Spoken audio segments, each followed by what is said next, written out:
¿Qué harías si supieras que te quedan solo 72 horas de vida? Laura no había pensado nunca en esa pregunta, hasta el día en que su teléfono vibró. Al principio creyó que era una broma, un mal chiste de alguien sin sentido del humor. Pero el reloj seguía avanzando, y cada mensaje que recibía la acercaba más al terror. 72 horas, y luego, el fin. Nadie puede vivir con una cuenta regresiva que no se detiene. Siempre he sido una persona observadora. No porque me guste husmear en la vida de los demás, sino porque me dedico a ello, estudiando a las personas sin que lo noten. Trabajo en recursos humanos en una gran empresa, lo que me ha hecho desarrollar un instinto para detectar cuando alguien oculta algo, cuando hay nerviosismo en sus gestos o tensión en su mirada. Así fue como empecé a notar el cambio en Laura. Laura no es solo una compañera de trabajo, es la ejecutiva estrella de la empresa, siempre impecable, con su traje ajustado y sus tacones que resuenan en los pasillos como si marcaran el compás de su vida perfecta.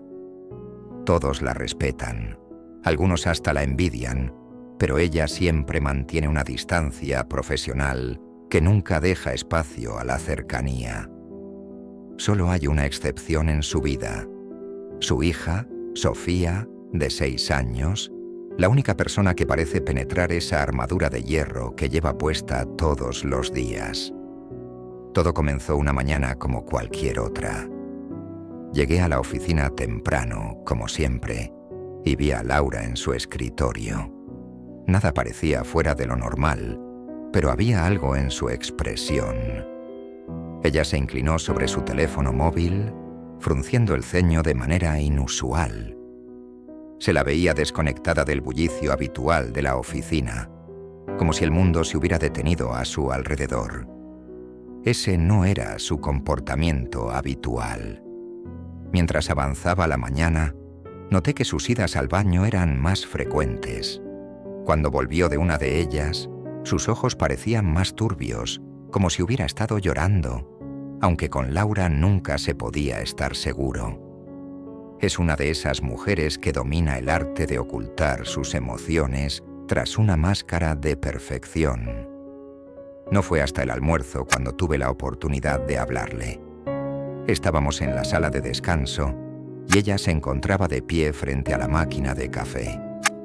Tenía el teléfono en la mano, pero no estaba escribiendo ni hablando con nadie.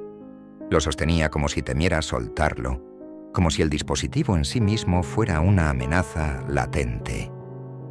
¿Todo bien, Laura?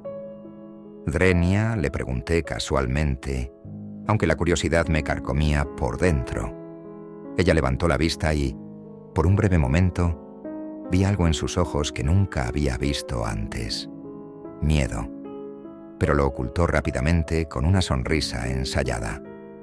Sí, solo un día complicado, dijo, como si esas palabras fueran suficientes para borrar cualquier sospecha.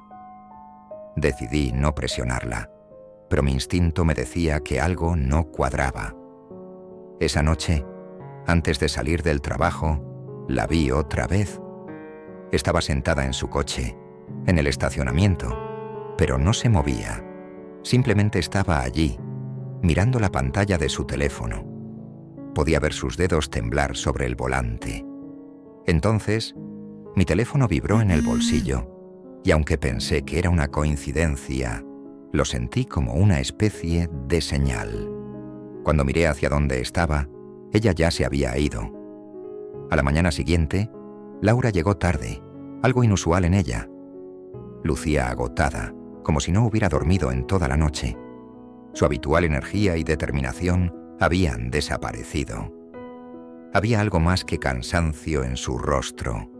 Era preocupación, una ansiedad palpable que intentaba ocultar, pero que brotaba en sus pequeños gestos, como el constante apretar y soltar de su bolígrafo.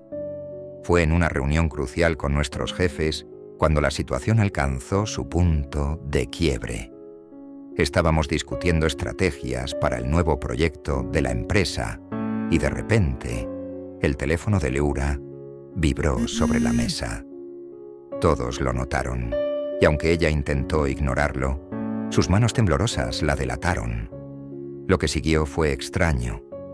Sin decir palabra, se levantó de la sala, llevándose el teléfono con ella. Todos nos quedamos perplejos. Nadie nunca había visto a Laura abandonar una reunión de esa manera, y mucho menos en una situación tan importante. Su actitud impecable estaba quebrándose frente a nuestros ojos, y el desconcierto en la sala era palpable.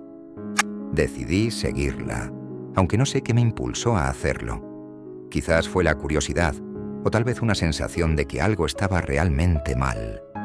La vi en el pasillo, apoyada contra la pared, respirando agitadamente. Me acerqué con cautela. «Laura, ¿estás bien?». «Swingo», pregunté, aunque ya sabía la respuesta. Ella me miró como si acabara de notar mi presencia. Había algo en su mirada, una mezcla de pánico y vulnerabilidad que nunca había visto en ella. Bajó la vista hacia su teléfono y, después de un largo suspiro, me lo mostró. Era un mensaje, corto, preciso y aterrador.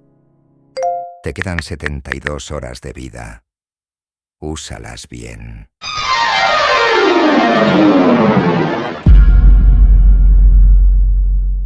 Sentí un escalofrío recorrerme la espalda. ¿Qué demonios significaba eso? Laura intentó reír, pero su risa sonó hueca, casi desesperada. «Debe ser una broma, ¿no?». «Swing», dijo, pero el temblor en su voz sugería lo contrario. No sabía qué decirle. ¿Qué haces cuando alguien recibe una amenaza de muerte anónima? Lo único que pude hacer fue asentir, aunque sabía que esto no era una simple broma. A partir de ese momento, todo cambió. La Laura que conocíamos, esa mujer firme y controlada, empezó a desmoronarse. Yo, que no era más que un espectador de su vida, me vi arrastrado a una espiral de misterio y peligro que ninguno de los dos estaba preparado para enfrentar. Las siguientes horas serían un descenso a la paranoia, y cada minuto que pasaba parecía acercarla más a un destino que no podía escapar. Los siguientes 2 días fueron como ver una pesadilla materializarse en la realidad. Laura había intentado restar importancia al mensaje inicial, convencida de que se trataba de una broma pesada o tal vez una extorsión mal dirigida. Pero conforme pasaban las horas, los mensajes continuaban, cada vez más precisos y escalofriantes. El segundo mensaje llegó apenas unas horas después del primero. «Te quedan 60 horas». Ese fue el momento en que Laura dejó de ignorar el peligro. Algo en su semblante cambió radicalmente. La vi hablar por teléfono con su exmarido, Diego, un hombre problemático, pero no del todo cruel. Había intentado quitarle la custodia de Sofía hace 1 año, y su relación había quedado marcada por la desconfianza y el rencor. Aunque no lo dijo, estoy seguro de que Laura lo contactó para confrontarlo. ¿Podría ser él quien estuviera detrás de las amenazas? Tal vez era un intento desesperado por desestabilizarla, forzarla a cometer un error que podría usar en los tribunales. Los rumores de la discusión que tuvieron en una pequeña cafetería se esparcieron rápidamente entre algunos compañeros. Aparentemente, el encuentro no duró más de 10 minutos antes de que Laura saliera apresurada, con la expresión desencajada, mientras Diego permanecía en su asiento, incrédulo. No parecía ser él, pero eso solo incrementó la ansiedad de Laura. Si Diego no era el culpable, entonces ¿quién? 48 horas. Fue en ese punto cuando los eventos comenzaron a tomar un giro aún más oscuro. La tecnología, que alguna vez fue su aliada, empezó a convertirse en un enemigo más. Recibía llamadas desde números desconocidos, pero al contestar solo escuchaba una respiración pesada al otro lado de la línea, antes de que colgaran abruptamente. Los correos electrónicos no cesaban, repletos de mensajes vacíos, pero siempre con la cuenta atrás implacable como firma.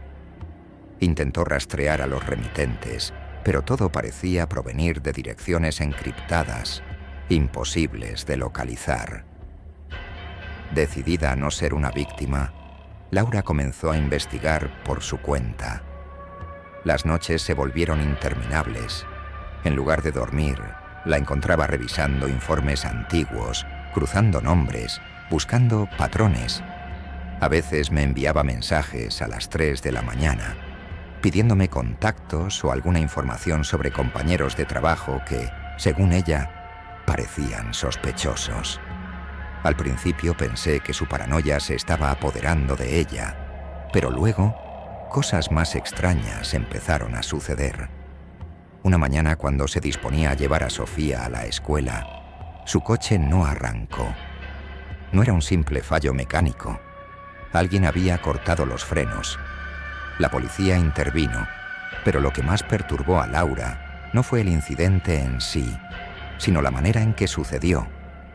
Sofía había subido al coche antes que ella. Si Laura no hubiera notado el problema a tiempo, ambas podrían haber tenido un accidente fatal. El peligro no era solo una amenaza distante. Ahora era algo real, algo tangible que la estaba acosando cada vez más de cerca. 36 horas. Fue después del incidente del coche cuando Laura se decidió a contratar a un detective privado. Lo contactó a través de un amigo en común, un hombre con reputación de ser discreto y eficiente. Nos encontramos con él en un bar en las afueras de la ciudad, un lugar oscuro y casi vacío, donde las sombras parecían moverse de manera extraña bajo la escasa luz. El detective se llamaba Juan Sosa, un hombre con la mirada endurecida por años de experiencias oscuras. Nos escuchó atentamente, sin interrumpir, mientras Laura le contaba sobre los mensajes, las llamadas y el coche. Cuando terminó, él tomó un largo trago de su whisky antes de hablar. Esto no es una simple broma o extorsión, dijo finalmente. Quien quiera que esté detrás de esto no está jugando. La cuenta atrás es real y tú eres su objetivo final. Su análisis fue escalofriante, pero necesario. Sosa prometió investigar los mensajes y rastrear cualquier pista que pudiera encontrar. Sin embargo, mientras Laura y yo salíamos del bar, no podía quitarme la sensación de que algo más estaba pasando. Algo que el detective no nos estaba diciendo. Poco después de aquella reunión, todo comenzó a desmoronarse de verdad. La oficina de Sosa fue incendiada esa misma noche.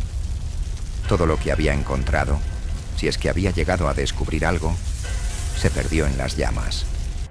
Cuando intentamos contactarlo, había desaparecido sin dejar rastro. La policía no tenía pistas, pero Laura sabía que esto no era una coincidencia. El cerco se estaba cerrando alrededor de ella, y cada persona que intentaba ayudarla parecía terminar de alguna manera perjudicada. Fue entonces cuando Laura comenzó a mirar hacia el pasado. En su desesperación por encontrar respuestas, recordó algo que había intentado olvidar. 5 años atrás, había estado involucrada en un accidente de coche. Ella había salido ilesa, pero la otra persona no tuvo tanta suerte. Una joven de apenas 20 años había muerto esa noche. Aunque las autoridades la declararon inocente, Laura siempre había sentido la culpa pesando sobre sus hombros. Esa culpa ahora volvía con fuerza. ¿Podría estar relacionado? ¿Y si alguien cercano a esa joven había decidido vengarse de ella? Los nombres y los rostros de las personas del pasado empezaron a mezclarse en su mente, como fantasmas que regresaban para atormentarla. 24 horas. Cuando ya no parecía haber esperanza, Laura recibió un correo electrónico que cambió todo. Era una grabación de voz.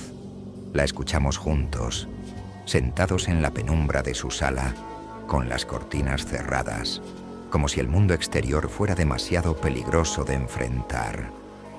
La voz en la grabación estaba distorsionada, pero los detalles que revelaba eran profundamente personales. Había alguien que conocía cada aspecto de su vida, alguien que había estado observándola durante meses, tal vez años. Hablaba sobre sus miedos más profundos, sobre la culpa que llevaba dentro, sobre su hija, sobre los errores que había cometido a lo largo de su vida. Cada palabra era una daga que se clavaba en su mente, debilitándola más y más. Pero había algo más en la grabación. Un nombre. El hermano de la joven fallecida en el accidente. Laura lo recordó inmediatamente. En el funeral lo había visto a lo lejos, su rostro lleno de odio y dolor. ¿Podría ser él quien había orquestado todo esto? Nos dirigimos a su casa sin pensarlo 2 veces. La confrontación era inevitable, pero cuando lo encontramos, la verdad resultó ser mucho más complicada de lo que habíamos imaginado. 12 horas. El aire en la casa del hermano de la joven fallecida era denso, cargado de una tensión que casi se podía cortar con un cuchillo. Laura y yo estábamos frente a él, un hombre que había sido consumido por el dolor durante los últimos 5 años. Se llamaba Marcos, y su rostro reflejaba una vida arrasada por el duelo.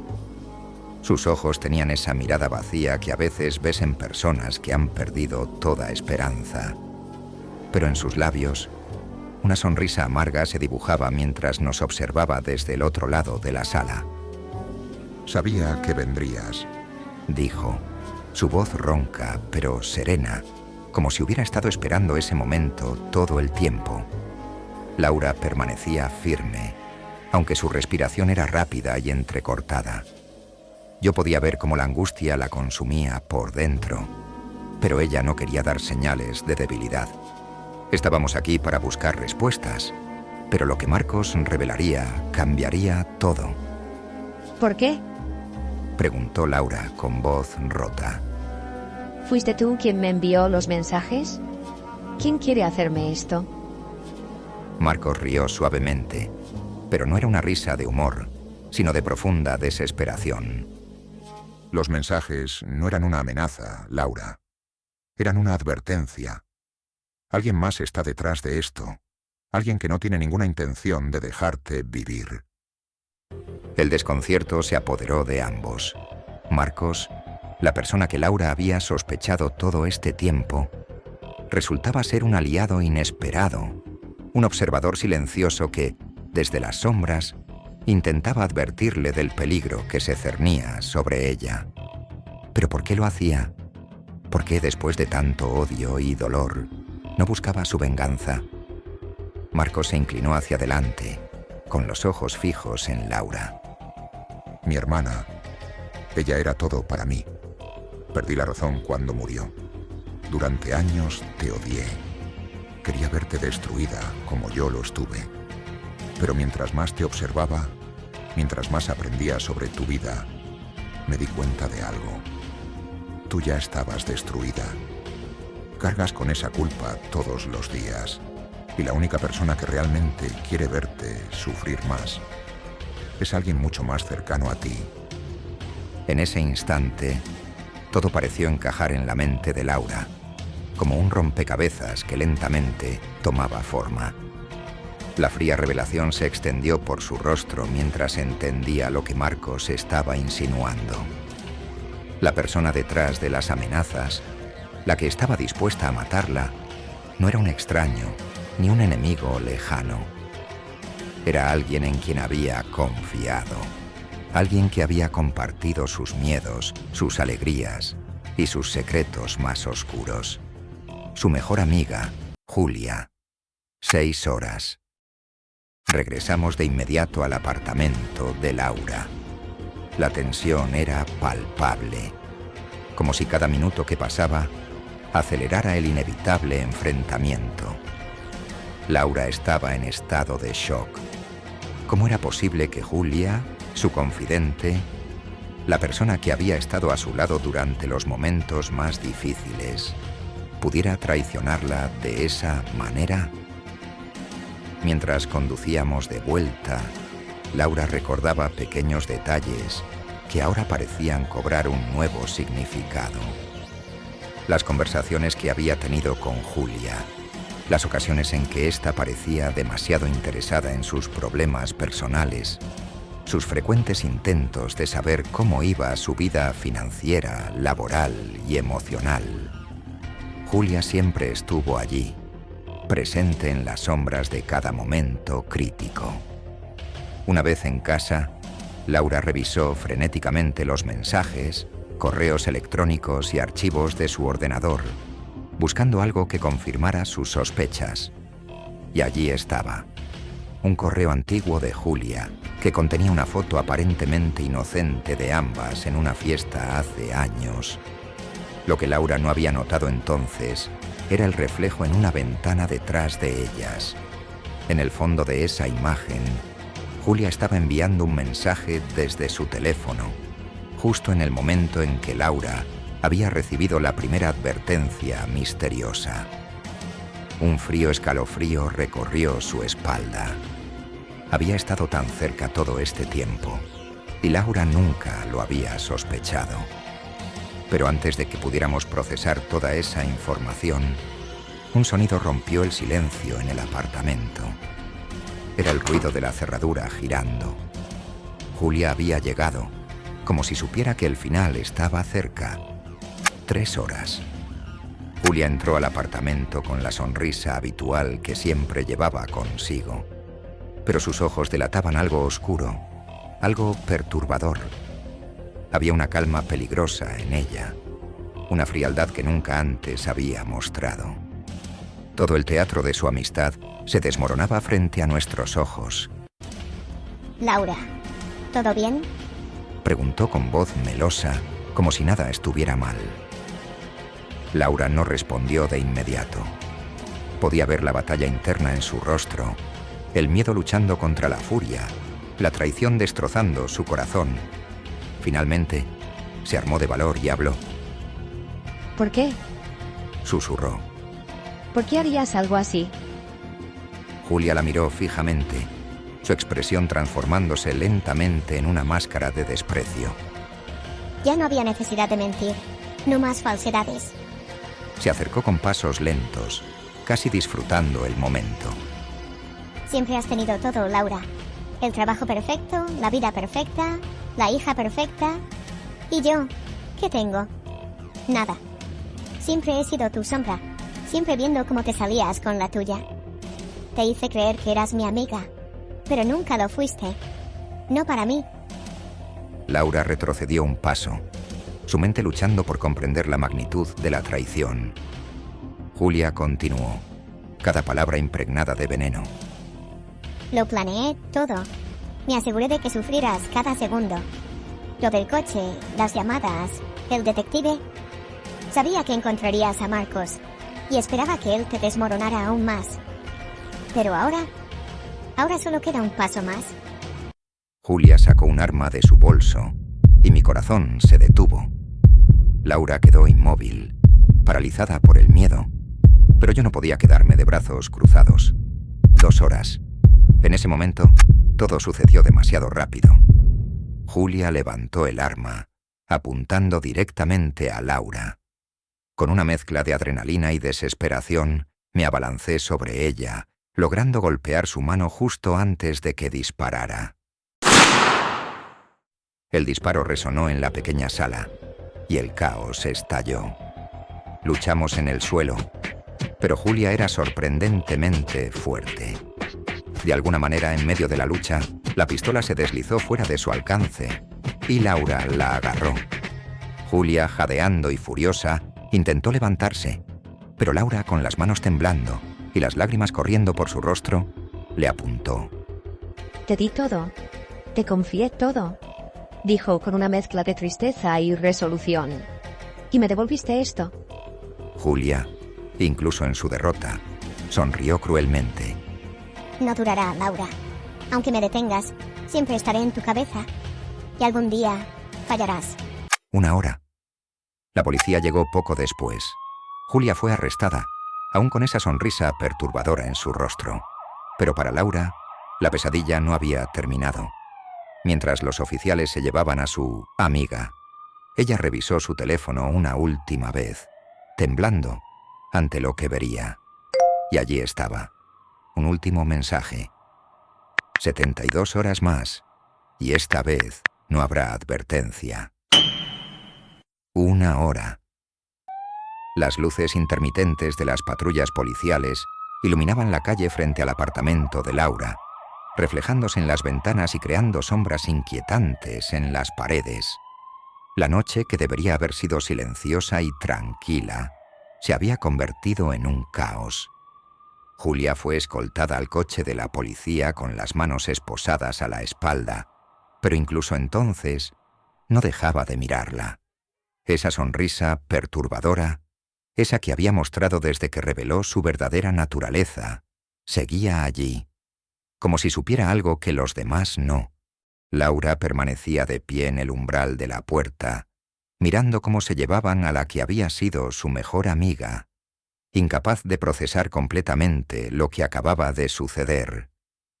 Las lágrimas habían dejado de caer, pero el temblor en sus manos y el vacío en sus ojos mostraban que el impacto emocional aún no había terminado. «Se acabó, Laura», le dije, poniendo una mano en su hombro para intentar ofrecerle algo de consuelo. «Estás a salvo». Ella no respondió. En cambio, solo asintió lentamente, como si estuviera intentando convencerse a sí misma de esas palabras. El peso de la traición, de la angustia y del miedo seguía colgando de ella como una sombra, y yo sabía que no sería tan fácil sacudirse todo aquello. Nos quedamos allí un rato, observando cómo los oficiales conversaban entre ellos, llenando los informes, tomando fotos, haciendo preguntas que Laura apenas respondía.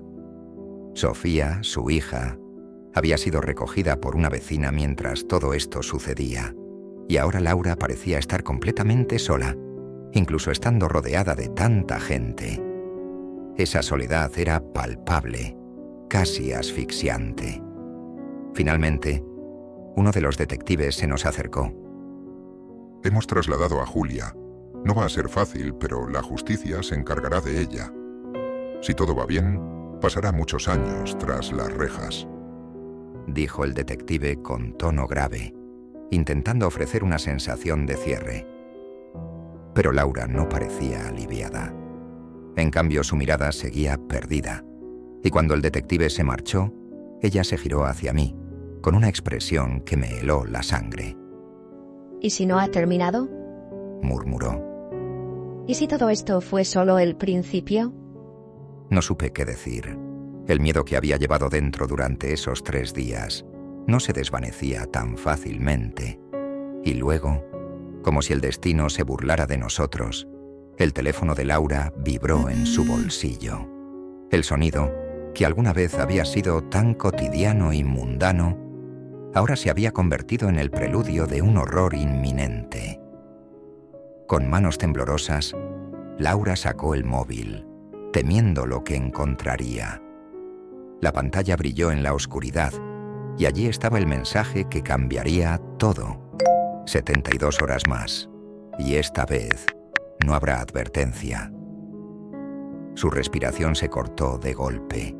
El teléfono cayó de sus manos y golpeó el suelo con un sonido sordo. Pero Laura no reaccionó. Solo me miró, con los ojos abiertos de par en par, completamente aterrorizada. No puede ser, susurró, casi inaudible. Yo recogí el teléfono del suelo, esperando que tal vez, solo tal vez, se tratara de un malentendido. Pero no había ningún error. El mensaje estaba ahí, nítido y claro. Y en ese instante, supe que Julia no estaba sola en esto. Había alguien más, alguien que aún estaba jugando con nosotros. 24 horas después. El día siguiente fue un torbellino de actividad. Laura no podía quedarse quieta. Revisaba cada rincón de su casa, buscando cámaras ocultas, micrófonos, cualquier indicio de que alguien más estuviera vigilándola. Llamó a la policía varias veces, pero no pudieron hacer mucho más que ofrecer protección temporal y una investigación que avanzaba a paso lento. Julia, en la cárcel, se negaba a hablar, lo que hacía todo más desesperante. Con cada hora que pasaba, Laura se volvía más y más paranoica. Empezaba a dudar de todo el mundo, los vecinos, los compañeros de trabajo, incluso de mí. La tensión la estaba destrozando, y aunque trataba de mantenerse fuerte por Sofía, yo sabía que estaba al borde del colapso. Una noche, mientras revisaba su correo electrónico, encontró algo que la hizo palidecer. No era otro mensaje de amenaza, no. Esta vez era un archivo adjunto, una foto de Sofía, tomada ese mismo día en el parque donde había estado jugando con la vecina. El mensaje que la acompañaba era simple: el tiempo corre. Fue entonces cuando todo se volvió mucho más personal. Laura ya no temía solo por su vida, sino por la de su hija. Estaba completamente desesperada, buscando cualquier manera de proteger a Sofía. Decidimos sacarla de la ciudad, llevándola a casa de unos familiares en un lugar remoto. Pero eso solo incrementó la sensación de que estábamos siendo observados, que cada paso que dábamos estaba siendo controlado por alguien más. 48 horas después. Las siguientes horas transcurrieron en un estado de alerta constante. Laura no podía dormir, y yo apenas podía alejarme de ella sin sentir que algo terrible iba a suceder. Cada pequeño sonido en la casa era motivo de pánico, y cada vibración de su teléfono nos hacía contener la respiración. Los mensajes continuaban, cada uno más críptico y perturbador que el anterior. Finalmente, en un último intento por desentrañar lo que estaba sucediendo, Laura tomó una decisión desesperada. Decidió visitar a Julia en la prisión. Había algo que no encajaba del todo, algo que necesitaba escuchar de la boca de la única persona que podía conocer la verdad. Cuando nos sentamos frente a Julia, en esa sala fría y estéril de la prisión, su expresión seguía siendo la misma de siempre, confiada, desafiante. No había remordimiento en sus ojos, solo la misma sonrisa perturbadora que nos había mostrado la última vez. Sabes que no podrás escapar de esto, dijo Julia casi susurrando, con una calma que hizo que Laura se estremeciera. No importa lo que hagas, siempre estaremos un paso adelante. Laura la miró fijamente, luchando por mantener el control de sí misma. ¿Quién está contigo? Preguntó, su voz temblando. ¿Quién está detrás de todo esto? Julia sonrió aún más ampliamente y se inclinó hacia adelante, apoyando los codos en la mesa. Oh, Laura. Si te lo dijera, ¿de qué serviría el juego? El tiempo seguía avanzando, implacable, y con él, la cuenta regresiva continuaba. Las 72 horas se agotaron nuevamente, pero esta vez no hubo una confrontación final, ni un ataque directo. En lugar de eso, solo quedó la incertidumbre. Laura vivía en una constante espera, atrapada en un ciclo interminable de paranoia y terror. Las 72 horas nunca terminarían realmente, porque la verdadera prisión no era la amenaza de muerte, sino el miedo de no saber cuándo llegaría. No olvides suscribirte y compartir este video. Tu apoyo es fundamental para nosotros. Te invitamos a ver la siguiente historia que está apareciendo en tu pantalla. Seguro te encantará. Muchas gracias.